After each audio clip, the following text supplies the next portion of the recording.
Today from the 10th science and in carbon and its compounds, we will see chemical properties of the carbon. So in that first one is combustion. So combustion is the process of burning in the presence of oxygen. So carbon also burns and its allotropic forms also burns to give carbon heat and light, and carbon dioxide is released.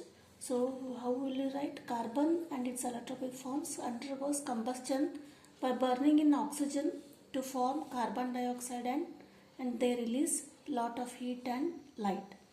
Example, we will see carbon plus oxygen. It will give rise to carbon dioxide, heat and light. And in another example is this is CH4, that is methane. Methane also burns in oxygen to give carbon dioxide, water, heat and light. Next is this is methane, and this is ethyl alcohol, ethanol. Then it also burns in the oxygen to give carbon dioxide, water and heat and light. So again next is alkanes or hydrocarbons.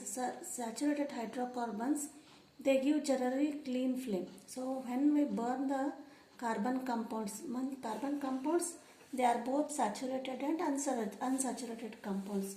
So when the saturated carbons are burnt, it gives clean flame. And when unsaturated carbons are burnt, they give yellow flame with the black soot. So coal and petroleum on burning, they give, in addition to the carbon dioxide and water, where coal and petroleum gives nitrogen and sulfur. So these form the oxides of nitrogen and sulfur. So these oxides of nitrogen and sulfur, these are the major pollutants of the environment. Why coal and petroleum burning are form the pollutant means they give nitrogen and sulfur and they form oxides, and they are the major pollutants in the environment. Next property is the oxidation of the carbon.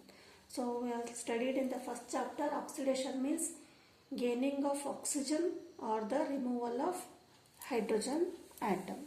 Here carbon compounds undergo oxidation to form acids.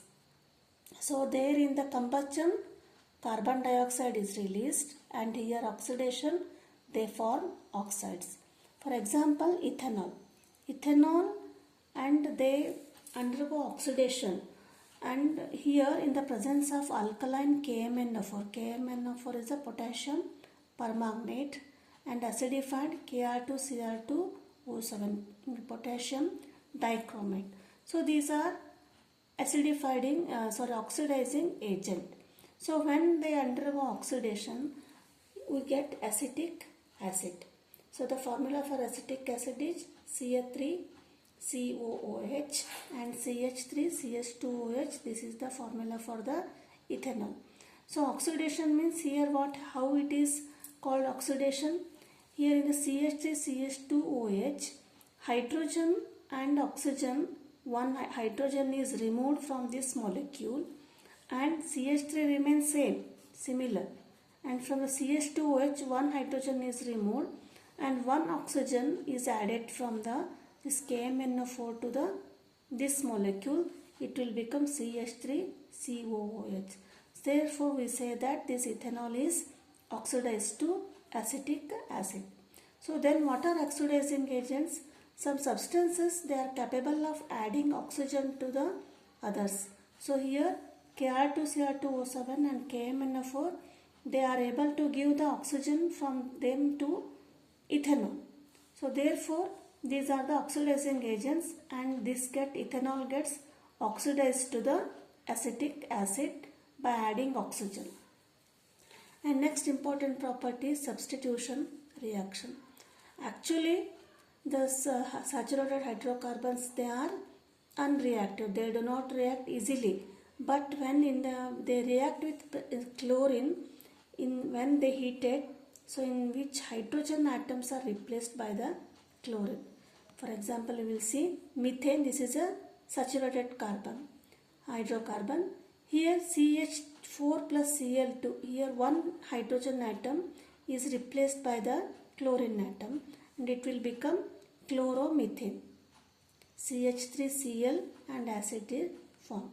Here one hydrogen atom is substituted by the one chlorine atom, that is chloromethane. Again it undergoes substitution reaction. This chloromethane reacts with the chlorine molecule, and here again one hydrogen atom, it is substituted by this again one chlorine atom. It will become CH2Cl2. So CH2Cl2, that is called dichloromethane, and chlorine atom is HCl is released here. So these are the main important chemical properties of the carbon and its compounds. Thank you.